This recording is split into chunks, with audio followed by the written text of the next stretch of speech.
Bienvenue à tous. Alors, du 5 au 6 décembre 2024, le ministère gabonais de l'économie numérique, en partenariat avec l'UNESCO et les Nations Unies, ont organisé justement un atelier sous-régional autour de la thématique intelligence artificielle en Afrique, défis et opportunités. L'intelligence artificielle et ses enjeux pour la diversification économique en Afrique centrale, c'est la thématique de ce plateau spécial. Alors que la technologie redéfinit les dynamiques économiques globales, l'Afrique centrale, riche de ses ressources naturelles et de son potentiel humain, est à un tournant décisif. Comment l'intelligence artificielle peut-elle contribuer à réduire notre dépendance aux industries extractives, par exemple ?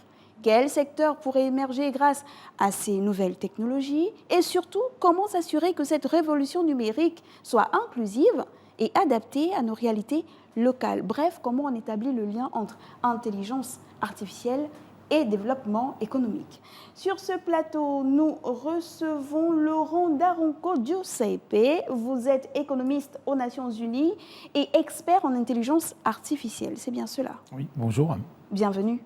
Merci. C'est un véritable plaisir pour nous de vous rencontrer. Donc, déjà, vous avez pris part à cet important atelier sous-régional autour de la thématique intelligence artificielle en Afrique, défis et opportunités que j'ai énoncé tout à l'heure.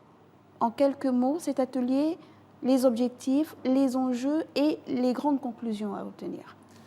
Alors les conclusions, elles vont sortir ce soir, puisque ce sera la clôture de l'atelier.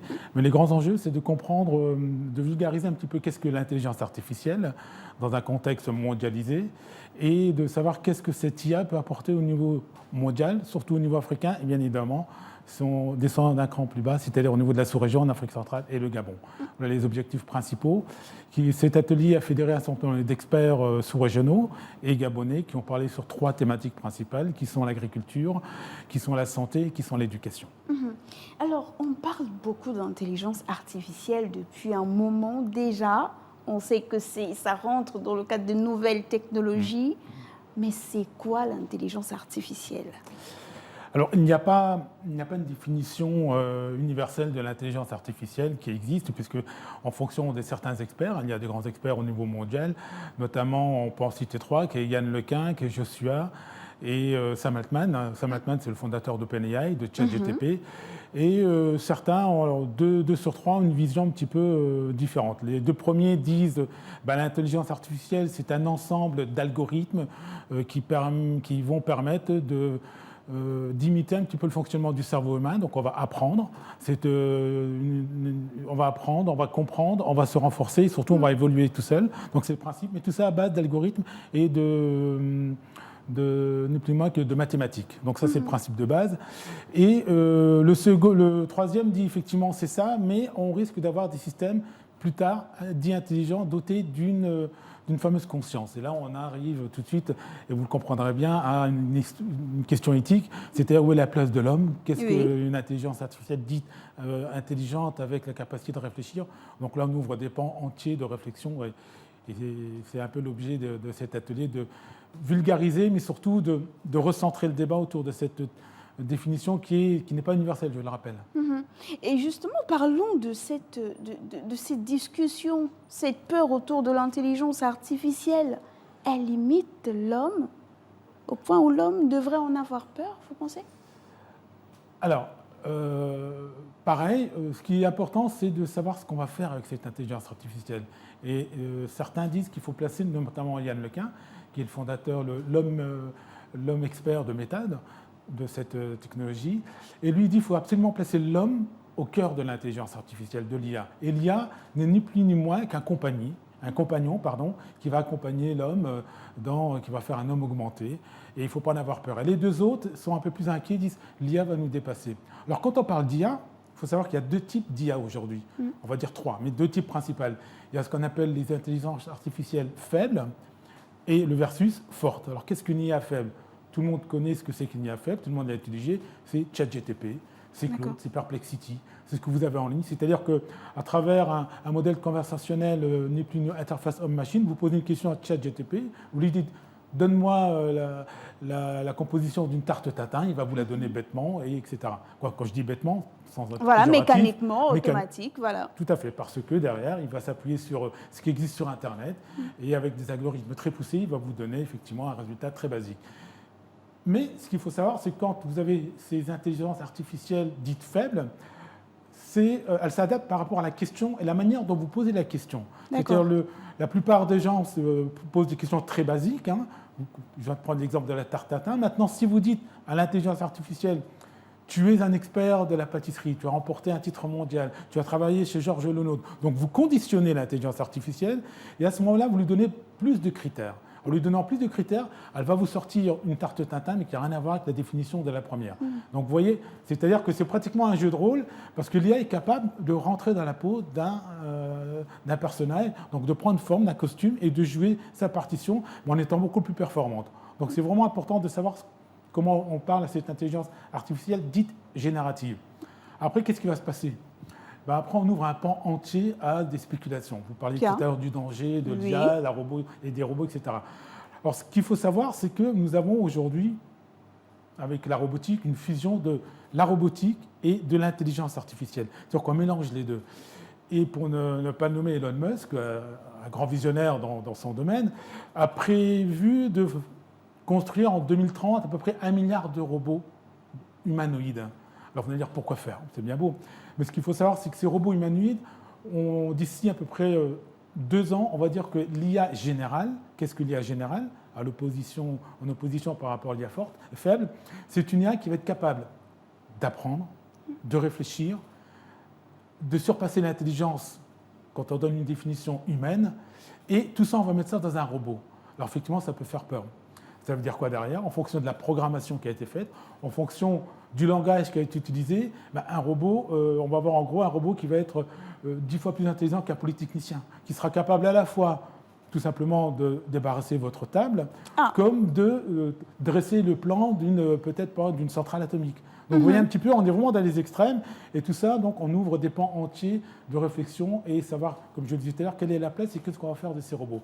Sans compter tout le côté disruptif qu'il peut y avoir sur le côté social, économique et environnemental. Et c'est justement là l'enjeu de ce plateau spécial. On doit pouvoir faire le pont entre intelligence artificielle et développement économique. L'intelligence artificielle sur le plan mondial, qu'est-ce que cela représente ?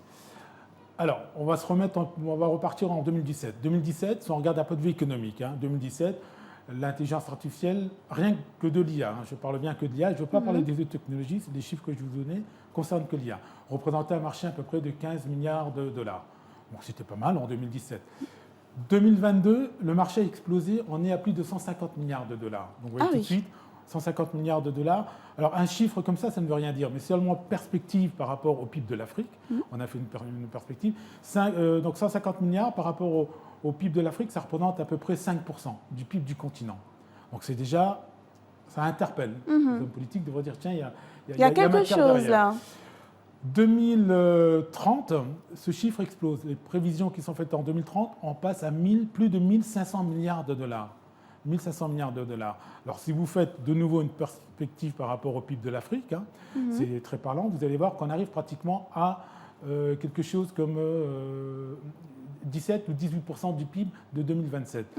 Et là où les compteurs explosent, si je puis dire, c'est qu'en 2030, on prévoit qu'au niveau mondial, l'IA devrait générer un business de plus de 15 000 milliards de dollars. Vous mettez ça en perspective par rapport toujours au PIB du continent, c'est 35% du PIB du continent pour 2027. 35%, imaginez que l'Afrique en prenne que, si j'ose dire, 20 ou 30%. Donc on va tout de suite ce que l'on peut faire. Alors quels sont les champions ? Qui dominent ce marché ? Bien évidemment, les Américains, les Chinois, l'Europe derrière, et malheureusement, si j'ose dire, l'Afrique est pratiquement inexistante.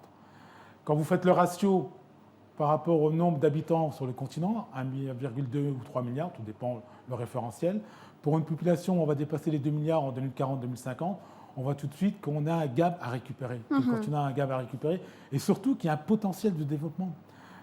Vous avez la population africaine qui est à peu près à plus de 60% à moins de 30 ans, pardon. Donc, ce qui veut dire que les jeunes d'aujourd'hui sont enclins dans cette technologie. Ils comprennent beaucoup plus vite. Ils ne seront pas comme leurs parents, ils ne vont pas rester au champ, si j'ose dire. Ils sont tous connectés et il faut leur donner les moyens. Mais ça sera certainement un des points qu'on verra tout à l'heure. Mais bien sûr.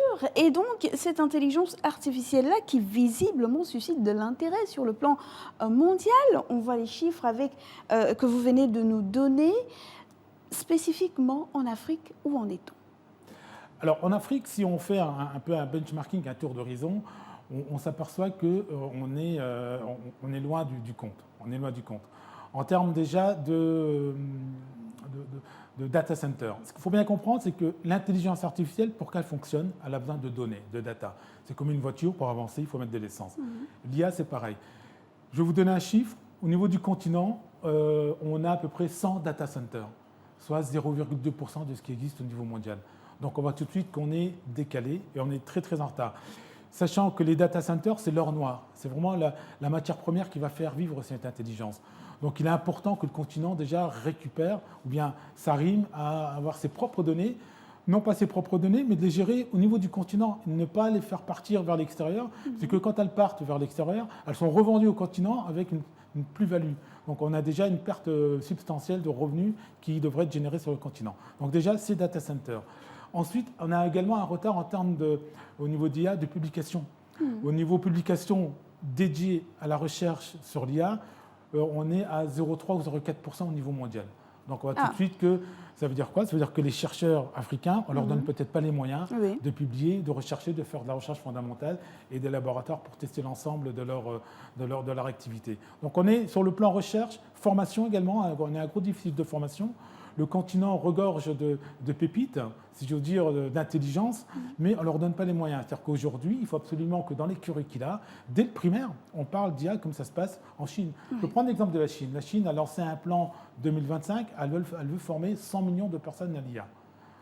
On sait tous que la Chine est assez visionnaire dans ce domaine.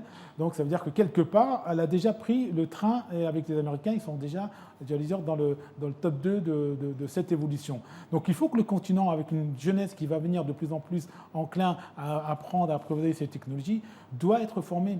L'ensemble des curricula, il faut les bouleverser. On ne peut plus avoir une éducation simple aujourd'hui. Classique, voilà. Classique, c'est fini. Il faut qu'aujourd'hui, l'outil informatique rentre dans les écoles, il faut former les professeurs, il faut adapter les formations par rapport aux métiers de demain, parce qu'aujourd'hui, beaucoup de métiers vont être détruits, donc il faut les adapter par rapport au demain, et il faut donner les moyens aux jeunes d'avoir leur ambition de se développer et surtout de créer des startups pour devenir demain les futurs Bill Gates. Je vous prends un autre exemple et je vous laisserai la parole, je parle beaucoup. Si vous prenez l'histoire de M-Pesa au niveau le modèle de paiement mobile qui est apparu au Kenya. Oui. Et pourquoi est-ce qu'M-Pesa a eu l'existence? Parce que M-Pesa, à l'époque, il y avait un vide réglementaire au niveau du Kenya concernant tous ces paiements mobiles, etc. Donc il y a une start-up qui a l'idée de dire, ben voilà, on a un problème local, on a un faible taux de bancarisation, les gens font également beaucoup de transactions, les petits commerçants, etc., mais on a un problème de paiement. Donc M-Pesa est né à partir de cette problématique contextuelle, locale. Et qu'est-ce qui s'est passé? Donc, on a inventé M-Pesa, les moyens mobiles, etc. Oui. Maintenant, vous regardez ce paiement mobile, il a été exporté au niveau du monde entier. C'est le monde entier qui est venu prendre la solution d'M-Pesa et l'adapter par rapport à tout le M-Banking, etc. Donc, on voit très bien qu'un vide juridique a permis une start-up kenyane peut être une opportunité saisie pour satisfaire un besoin. Tout à fait, une opportunité saisie, mais qui s'est exportée. Donc, ça veut dire que le continent, des pépites comme ça, il y en a certainement d'autres, mais il faut que le politique soit à l'affût et donne les moyens à ces pépites de pouvoir. Et là, vous grandir. avez commencé à répondre à notre prochaine question, parce que justement, lorsqu'on parle de IA, développement de IA et ses enjeux, on voit beaucoup le côté technologie, les avancées technologiques, on parle beaucoup des startups, mais on n'arrive pas réellement à schématiser ou à voir à l'esprit cette intelligence artificielle qui aurait des retombées économiques. Comment on fait le pont? Comment dire aux Africains que si vous arrivez à véritablement saisir l'intelligence artificielle, mieux l'adapter aux réalités du continent, ben, la croissance économique elle peut être là, le développement économique peut être présent. Quels sont les arguments qu'on utilise? Alors, je vais prendre un exemple d'un pays de la sous-région qui est le Rwanda. Le Rwanda, qui est un des pionniers dans la sous-région, également au niveau de l'IA, au niveau continental, avec la création de Smart Africa, a tout de suite saisi le défi. Le Rwanda, en 2023, avait un PIB de 10%. Les nouvelles technologies de l'information ont largement contribué. On n'a pas les chiffres, mais ils ont largement contribué. Le PIB du Rwanda en 2024 est estimé à peu près à 8%. Donc on voit tout de suite que l'économie numérique favorise le développement. Alors comment est-ce qu'elle favorise? Tout simplement en créant de la richesse, en créant de la valeur ajoutée par rapport à une digitalisation de tous les services. Si on prend au niveau du gouvernement, si on prend le e-gov, va permettre effectivement de digitaliser toutes les infrastructures gouvernementales, donc derrière d'économiser du temps au niveau du gouvernement, mais également lors de création de start-up et autres. Ça veut dire que quelque part, elles ont moyen d'aller beaucoup plus en termes de création d'entreprises.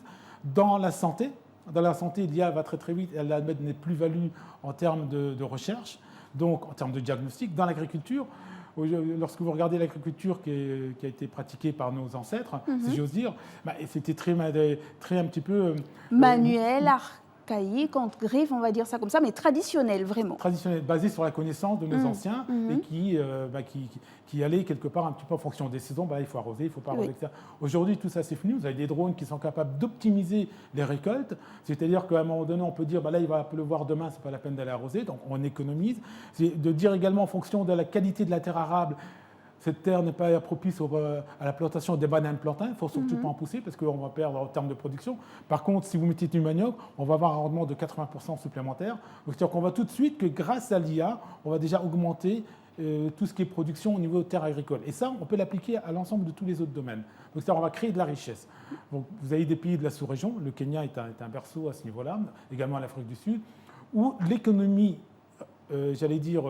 l'économie classique a été complètement transformée grâce à l'IA et donc en accélérant les flux financiers. Est-ce que ce sont les mêmes arguments que l'on exploite ou que l'on défend pour ce qui est de l'Afrique centrale? Alors, l'Afrique centrale fait face à un défi, de retard de développement des infrastructures. Rien que pour vous donner un petit exemple, en Afrique centrale, si on fait la moyenne de l'accès Internet en Afrique centrale, on est un peu moins de 30% d'accès Internet pour la population. Alors, le Gabon, lui, est champion. Le Gabon est à plus de 70% d'accès Internet. Donc, ce qui veut dire qu'effectivement, l'économie du Gabon est orientée vers une économie du savoir, et de plus en plus. Maintenant, il va falloir l'adosser avec d'autres actions. Donc, c'est-à-dire que là, on a un retard d'infrastructure au niveau sous-régional. Donc, l'Afrique centrale peine effectivement à mettre en place cette infrastructure sous-régionale. Parce que tout à l'heure, un de mes collègues va parler de la ZLECAf, donc la zone économique de libre-échange continentale, et qui va s'appuyer sur les échanges inter-sous-régionales. Mais si on n'a pas une infrastructure routière de télécommunications qui permet de faire des paiements mobiles rapidement aux quatre coins de la sous-région, cela va poser problème. Et ce déficit d'infrastructure pose également un grand problème. Le cadre réglementaire également. On est en retard au niveau du cadre réglementaire dans cette sous-région par rapport à d'autres. D'autres ont déjà adopté des normes sur la cybercriminalité au niveau sous-régional. La sous-région, malheureusement, ça fait 14 ans que j'y travaille, on a adopté ces cadres au niveau sous-régional, je parle, pas au niveau national, il y a 4 ou 5 ans, pas plus. Est-ce qu'il y a des atouts sous-régionaux qui pourraient permettre une véritable mise en place de l'utilisation de l'IA aujourd'hui? Alors, les atouts de la sous-région, c'est déjà au niveau de sa situation géographique. L'Afrique centrale est au centre de toutes les sous-régions. C'est-à-dire que on est à la croisée des chemins du numérique par rapport aux autres. En termes d'atouts qui pourraient favoriser, c'est ça, comme je le disais, mais de manière plus globale, c'est la jeunesse. C'est sa jeunesse qui constitue un levier. Au Cameroun, là où je suis situé, on voit qu'il y a un certain nombre de start-up qui font de plus en plus, il y a ce qu'on appelle un peu la Silicon Valley de l'Afrique centrale, où on a un certain nombre d'actions. Au Congo-Brazzaville, ils sont en train de monter un centre d'expertise en intelligence artificielle, donc qui commence à prendre son envol, mais qui doit être encore renforcé, si j'ose dire. Mais ce qui est important de savoir, c'est qu'un chiffre que je ne vous ai pas donné, faire de l'intelligence artificielle, ça coûte énormément cher. Les GAFA investissent des centaines de milliards de dollars. Rien que, je crois, Google l'année dernière a investi plus de 100 milliards de dollars. Nos États, notre sous-région, n'a pas les moyens d'investir. Donc ça veut dire quoi? Qu'il faut mutualiser. Il faut que les États de la sous-région se disent nous, dans la sous-région, on souhaiterait faire du développement sur telle et telle thématique grâce à l'intelligence artificielle. Ça peut être la médecine, l'éducation. Et on essaie de voir quels sont les pays qui seraient intéressés pour faire un hub sous-régional. Donc on mutualise les coûts, les dépenses, mais également les rendements. Donc c'est dans cet esprit-là où la sous-région a un atout à jouer par rapport à sa situation géographique et en utilisant les compétences et partageant les frais avec effectivement le cost-sharing avec d'autres pays. Est-ce qu'il y a des secteurs qui pourraient mieux émerger par rapport à d'autres lorsqu'on parle de l'intelligence artificielle en Afrique centrale? Alors, indéniablement, c'est l'agriculture. L'agriculture, aujourd'hui, elle est encore faite de manière traditionnelle, on vient de l'évoquer. Si demain, on a une agriculture qui est gérée par de l'IA, à travers des drones, à travers des systèmes d'irrigation gérés par l'intelligence artificielle qui va elle-même irriguer, etc., on a certainement un grand potentiel. Le Cameroun a des réflexions qui sont menées dans cette thématique, mais l'agriculture, en plus, richesse et création d'emplois. Même si demain, comme je le disais, l'IA peut détruire des emplois, dans l'agriculture, elle peut en créer d'autres, puisqu'on a des terres arables qui sont pratiquement délaissées. Donc le fait de les enrichir d'un point de vue IA donc, va créer des emplois, bien évidemment, par rapport à l'IA, mais par rapport également aux agriculteurs d'une deuxième génération dont on a besoin. Donc c'est un potentiel très important de développement au niveau de l'agriculture. Alors, je ne vous apprends rien, Laurent Daronco Diosepe, puisque vous êtes économiste aux Nations Unies, vous savez que l'Afrique fait face à de nombreux défis actuellement. Vous avez parlé du manque d'infrastructures. Il n'y a pas que le manque d'infrastructures. Il y a le réchauffement climatique, il y a les personnalités ou les personnes vulnérables qui sont de plus en plus nombreuses. Cette classe-là, il y a tellement de défis. Et là, on nous parle du développement de l'intelligence artificielle. Est-ce une urgence là, maintenant? Ou bien on peut s'en passer et puis dire, bon, on finit, on va d'abord terminer de régler toutes nos urgences. Le développement de l'intelligence artificielle peut attendre. Surtout qu'il y a derrière des dangers aussi au développement de l'IA. Alors, il y a plusieurs façons de répondre à votre question. Je rajouterai un autre défi, c'est le défi énergétique. Bien.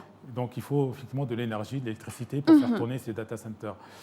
Alors, la première réponse qu'on peut aborder, c'est que les problèmes de cette sous-région, c'est-à-dire un taux de pauvreté, un taux de chômage, des populations qui ont d'autres problématiques que de l'IA et autres, on peut le comprendre et on peut l'entendre. Mais une chose est sûre, c'est qu'on ne peut pas arrêter le progrès.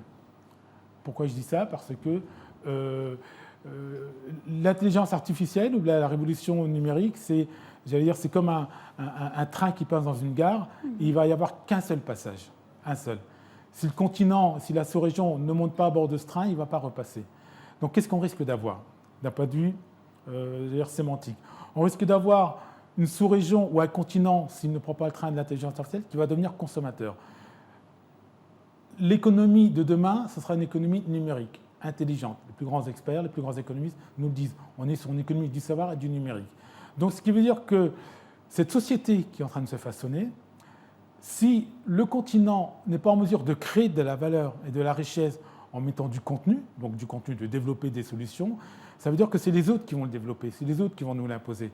Notamment les GAFA, ceux qui vont mettre en place une modélisation du monde, puisque ceux qui investissent, et les États, malheureusement, vont essayer de réguler, mais n'auront pas la puissance financière. Donc, ce qui veut dire également, de manière très symbolique et très imagée, puisqu'on est au Gabon, prenons l'exemple de Mbolo. Oui. Si demain vous voulez acheter une bouteille d'eau à Mbolo, aujourd'hui, le Gabon la produit. Mais si demain, un produit d'intelligence artificielle, le Gabon n'a pas pris les devants pour former sa population pour investir en Afrique centrale, ben, vous aurez peut-être une bouteille d'eau, mais elle ne sera plus produite au Gabon. C'est-à-dire qu'on ne saura plus la faire. Donc, les autres vont nous l'imposer. Et j'irai même plus loin, et c'est une petite musique qui est en train de tourner dans les experts, c'est que le continent risque d'être de nouveau colonisé, mais non pas physiquement, mais par cette fois-ci puissance numérique, par les puissances numériques. Technologiques. Et malheureusement, si j'ose dire, c'est que cette fois-ci, on n'a pas un adversaire physique devant nous. C'est une mondialisation. Et si on loupe le train, ben, on sera ni plus ni moins que consommateur. Et dans les consciences des politiques de gouvernement, beaucoup en sont conscients. Et on voit que certains pays s'inscrivent dans l'élaboration d'une politique d'intelligence artificielle numérique. Le Gabon en fait partie, pour essayer de contrecarrer et s'inscrire dans cette démarche. Alors effectivement, les populations, vous avez raison. Si on prend les populations, quelqu'un qui a du mal à finir sa fin de mois peut dire ben, moi, l'IA. C'est pas pour maintenant. Ça peut attendre. J'ai d'autres priorités. Tout à fait, j'ai d'autres problèmes à gérer. Mais elle ne peut pas être au banc de la société. Elle ne peut pas être au banc de la société. Alors, un message qu'on peut passer, par contre, pour les dirigeants politiques, c'est que si on fait une comparaison, aujourd'hui, de l'accès à Internet, si vous n'avez pas d'accès à Internet, on ne peut pas faire l'intelligence artificielle, on ne peut pas effectivement se développer. Je pense, c'est une vision un peu personnelle, que l'accès à Internet devrait être un droit de l'humanité, au même titre que le droit à la sécurité, le droit à l'eau. Donc ça doit faire partir. Pourquoi je dis ça? Parce que si vous regardez le coût d'un accès à Internet au niveau de l'Afrique centrale, il est exorbitant. Au Cameroun, vous prenez, alors je ne connais pas le salaire moyen ou bien le salaire minimum au Gabon, le Cameroun, en gros, en fonction des chiffres, on est à 60-70 000 le salaire minimum.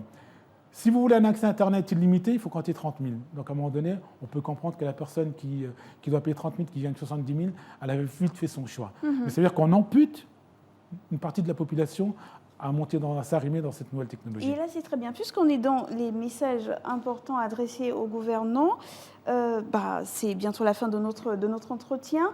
En quelques mots, quelles sont les premières étapes concrètes que les gouvernants, les entreprises et les citoyens doivent entreprendre pour exploiter le potentiel de l'IA aujourd'hui? Alors, au niveau des gouvernants, c'est former. Revoir tous les curricula scolaires. Je disais tout à l'heure, dès le primaire, d'adapter les formes, même les licences, les masters, de les adapter avec les nouvelles technologies. Et pas plus tard que quelques jours, je discutais avec quelqu'un qui me disait qu'on apprend encore à l'école à faire du COBOL. COBOL, c'est un langage de programmation. Mais ça fait aujourd'hui, les IA programment 100 fois mieux qu'un programmeur. Donc, c'est-à-dire qu'il faut s'adapter. Donc, revoir l'ensemble des curricula éducatifs. Au niveau de la population, il faut bien comprendre que le grand public il va y avoir deux types, j'allais dire, de personnes au niveau du monde, même au niveau de l'Afrique. Celle qui va utiliser l'IA, celle qui ne va pas l'utiliser. C'est-à-dire qu'on va avoir deux types. Les personnes augmentées, qui auront demain des lunettes connectées, qui existent déjà, et celles qui ne les auront pas. Donc, ça veut dire que sur le marché du travail, il va falloir intégrer que pour être aussi performant que son collègue, il va falloir se mettre à l'IA, mais le considérer comme un compagnon et non pas comme un ennemi. Et malheureusement, ceux qui ne s'y mettent pas auront de grandes difficultés à s'adapter à ce nouveau paradigme de société qui s'offre à nous. Et c'est le même message qu'on adresse aux entreprises également? Les entreprises, alors celles qui ne vont pas s'y mettre, vont disparaître. Elles vont disparaître parce que l'IA ou la 4e révolution industrielle vont leur permettre de diminuer leur coût de fonctionnement, également de repenser toute la structure de leur modèle business, parce que vous prenez un exemple que j'ai lu récemment, il y a un cabinet d'avocats qui a fait lorsqu'il devait faire un certain nombre d'analyses par rapport à un dossier client, normalement c'était du temps que l'on passe. Avec une IA aujourd'hui, ce même dossier a été donné à l'IA et en 5 minutes, 80% du dossier a été monté, ce qui a fait économiser des dizaines de milliers d'euros en termes de recherche. Donc, c'est-à-dire que la productivité au rendez-vous. La productivité est au rendez-vous, mais pas au détriment de l'homme qui doit rester au milieu. Merci beaucoup Laurent Daronco Diosepe. Je rappelle que vous êtes économiste aux Nations Unies, mais également expert en intelligence artificielle. Avec vous, nous avons échangé sur une thématique clé actuellement, l'intelligence artificielle et les enjeux de diversification économique en Afrique centrale. Nous sommes partis du plan mondial, africain et Afrique centrale pour véritablement comprendre les enjeux de cette technologie-là. Merci d'être passé sur notre plateau. C'est un plaisir, merci à vous. En somme, l'intelligence artificielle se présente comme une opportunité majeure pour la diversification économique en Afrique de façon générale. Elle offre des solutions innovantes pour transformer des secteurs clés tels que l'agriculture, les mines, l'énergie et les services, tout en permettant une meilleure compétitivité sur les marchés mondiaux. Cependant, son intégration réussie repose sur des investissements stratégiques, comme l'a dit notre invité, dans les infrastructures numériques, l'éducation et la formation, ainsi qu'un cadre réglementaire clair et inclusif. Merci de nous avoir suivis. Restez sur Gabon 24. Je vous dis modestement au revoir.